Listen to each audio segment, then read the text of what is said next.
Hey there, did you work on these before you found this answer key video? I hope so. Okay, so let's see if we agree on this particular process. As I mentioned in the lecture video, sometimes it's obvious which side to work on and sometimes it's not. In this particular case, you could actually choose either side to work on. It doesn't make a difference.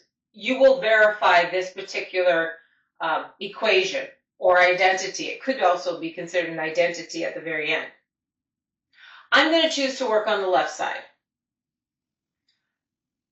It doesn't have more stuff on it. It's just I'm used to seeing tangent a little bit more than cotangent. That's all. No particular reason. So when I look at the left side, I'm noticing it's tangent.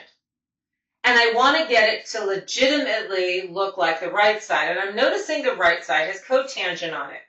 So the first thing my brain is thinking is, well, I guess on the left side I need cotangent. So I'm going to rewrite tangent. Do you remember what tangent and cotangent are to each other? Good, they are reciprocals. So I'm going to rewrite tangent as 1 over cotangent.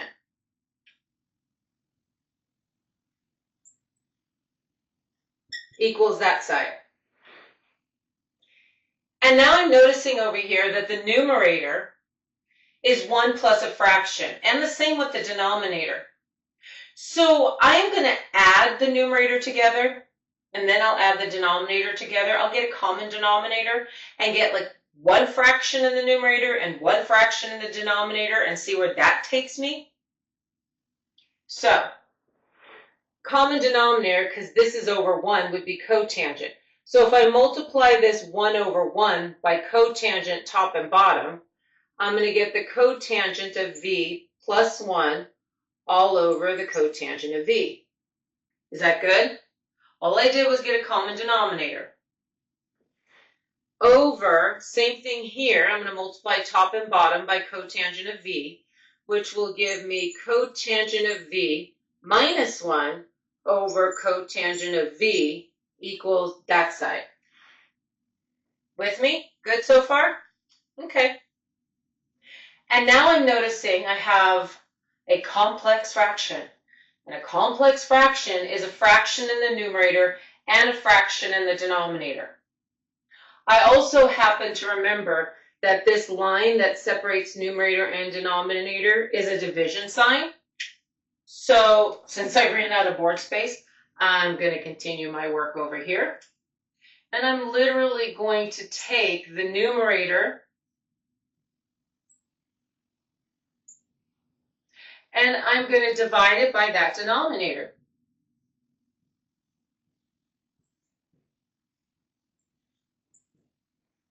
Now, when you divide fractions, what do? You multiply by the reciprocal. Good. Which one of these fractions reciprocates? Fraction number 2. Excellent. So I'm going to have the cotangent of v plus 1 over the cotangent of v times, flipping this one over, cotangent of v over cotangent of v minus 1 equals that side.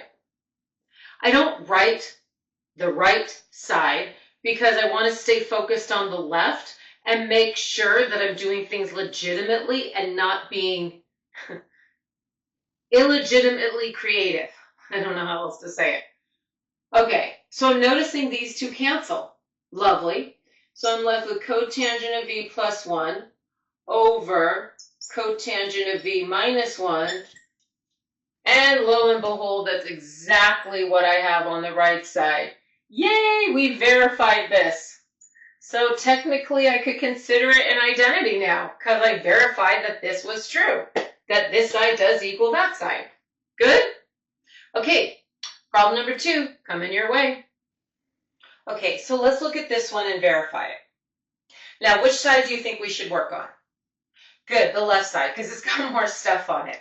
So I'm looking at the left side, and I'm noticing I have tangent plus this particular fraction has cosines and sines in it, right?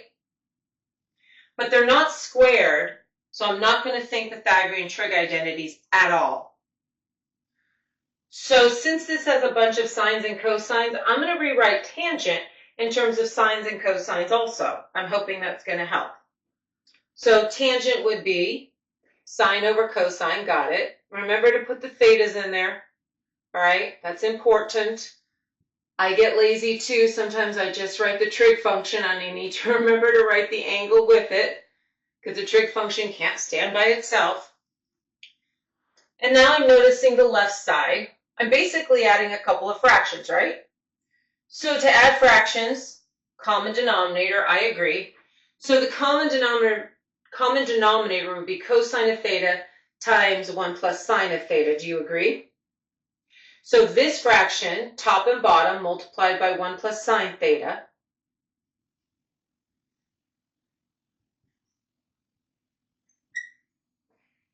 Plus this fraction, top and bottom, by cosine theta, right? And I'm just writing it as one big fraction because I know that I could write them as two little individuals, and then I could rewrite it this way. So I have one fraction to deal with, not two. Okay, so far so good, yes? Did you do the same thing?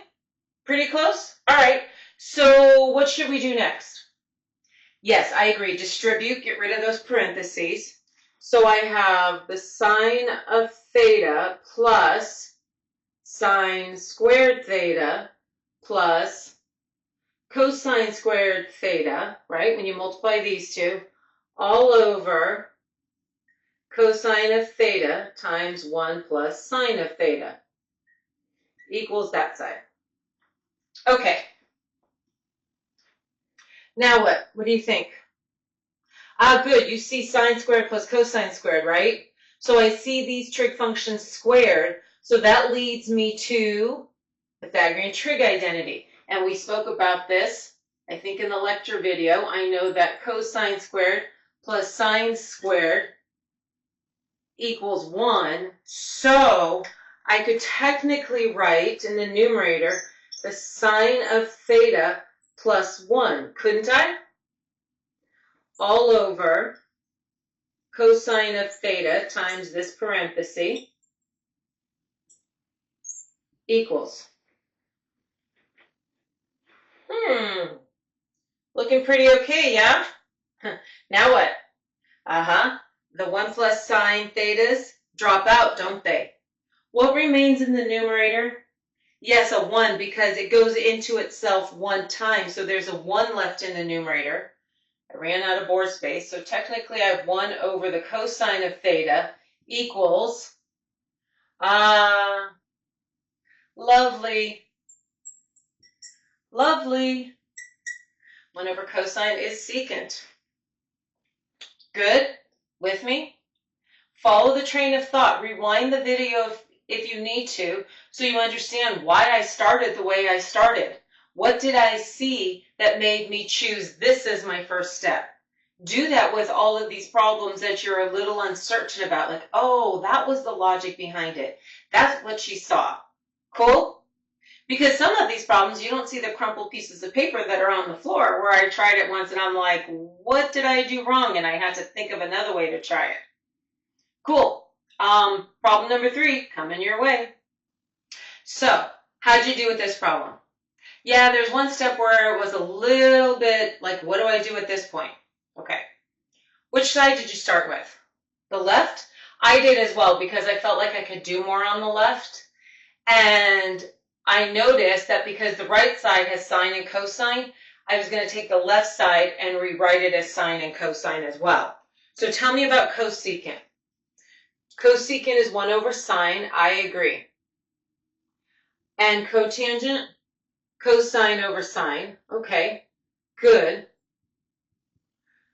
They already have a common denominator, so I can just rewrite it as one fraction. Right? Oh, and that's kind of where we get stuck a little bit, huh? Like, well, now what do? I need that, not that. Okay. Here is a little, I don't want to say trick necessarily, but observation. Do you notice that the left side is almost the reciprocal of the right side. When I see that the left and the right side are somewhat reciprocals of each other, and I say somewhat because this is a minus between the 1 and the cosine, whereas that's a plus, that tells me that I am going to multiply the two-term expression by its conjugate.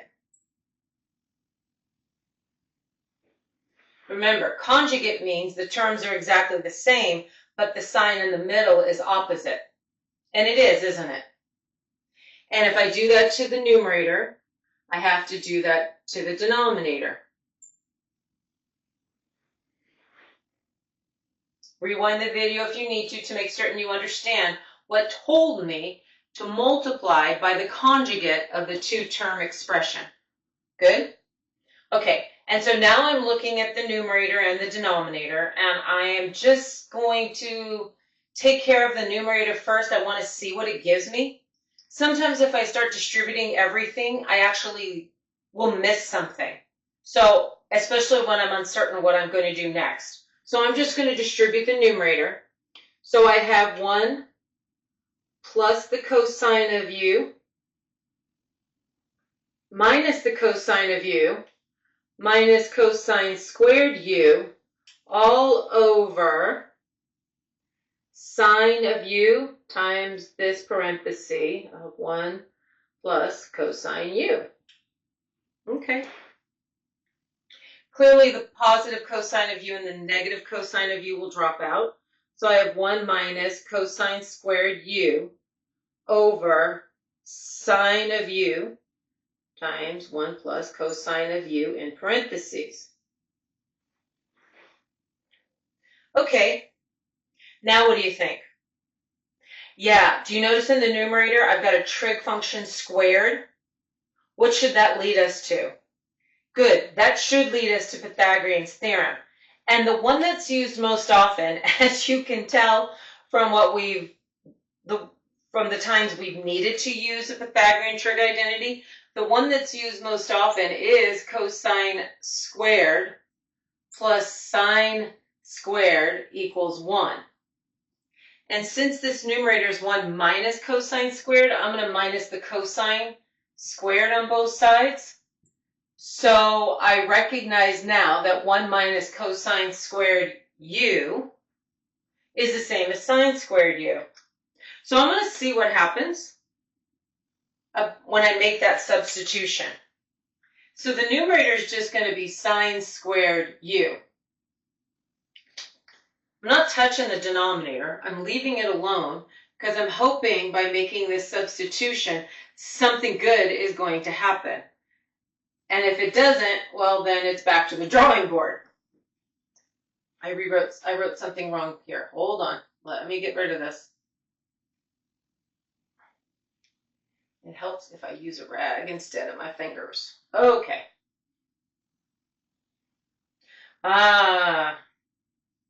Do you see what we can do? I've got cosine squared in the numerator. Pardon me, I have sine squared in the numerator and sine to the power of 1 in the denominator. Can't I cancel a sine from the numerator and denominator? And what will that leave me? A sine to the power of 1 in the numerator over 1 plus cosine of u, which is exactly what is on the right-hand side. Yay! Victory! Recap. Since the right side is a bunch of cosines and sines, I rewrote the left side the same way. Here's where I got stuck. Remember what I mentioned. I'm noticing that this fraction was almost the reciprocal, almost the exact reciprocal of what we had on the right side. So I decided to multiply the two terms by its conjugate. But I can't just do it to the numerator. I have to do it to the denominator also. And then I slowly worked it out. I just stayed focused on the numerator. And in this case, that's all I needed to do because eventually things started canceling away and I was able to verify the identity. Good? All right. One more problem coming your way. Okay, problem number 4. How'd you do with it? Okay, let's see the way I started it is the same way you started it. So, well, it's an interesting problem. And it doesn't really look like it matters which side I start on. I just have a habit of starting on the left, unless it's extremely obvious the right side has more stuff going on. So I'm going to look at the left. And I'm noticing that I have secant to the power of 4 and a secant squared. So, and I know there's tangent over here, I get that. But because of that power of 4, it's messing me up a little bit. I know there's a Pythagorean trig identity that involves secant and tangent, but those are to the power of 2, not 4. So the 4 is kind of bugging me. So my brain is looking at the left side going, what if I factor out secant to the power of 2? If I factor out secant squared, then I'm left with secant squared theta minus 1. And now I'm like, okay, that looks a lot better because now it's secant squared. And as I mentioned, I remember there's a Pythagorean trig identity that involves secant squared and tangent squared. I just don't remember what it is right now.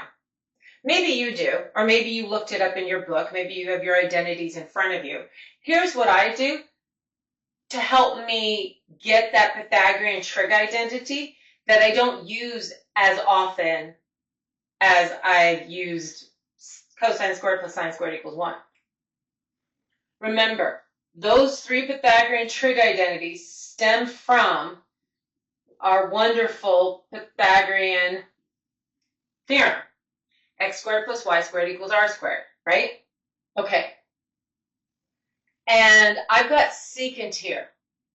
Remember, secant is 1 over cosine, right?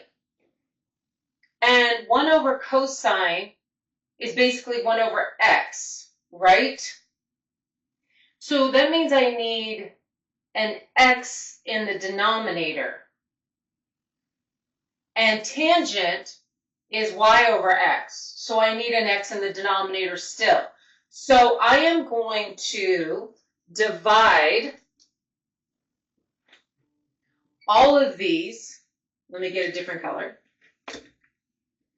I'm going to divide all of these by x squared. When I do that, I end up with 1 plus tangent squared, because that's y over x, isn't it? Equals, what is this? 1 over x squared, that's 1 over cosine squared. Isn't that just secant squared?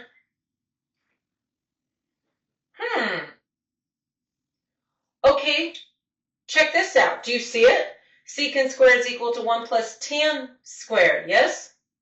So couldn't I rewrite secant squared as 1 plus tan squared? Good. I got rid of secant squared and I've got a tangent in there. That's very good. But this one still has secant in it. And I'm remembering the other side is only tangent.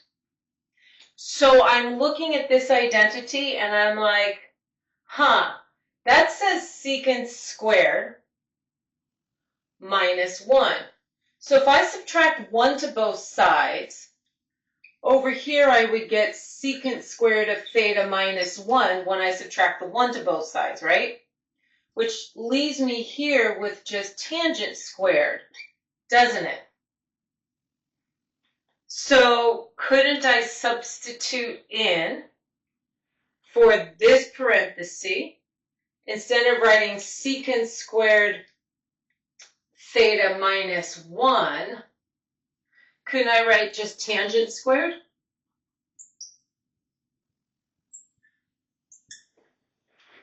And some of you may be going, you mean I'm allowed to do that? You certainly are. You are allowed to do that.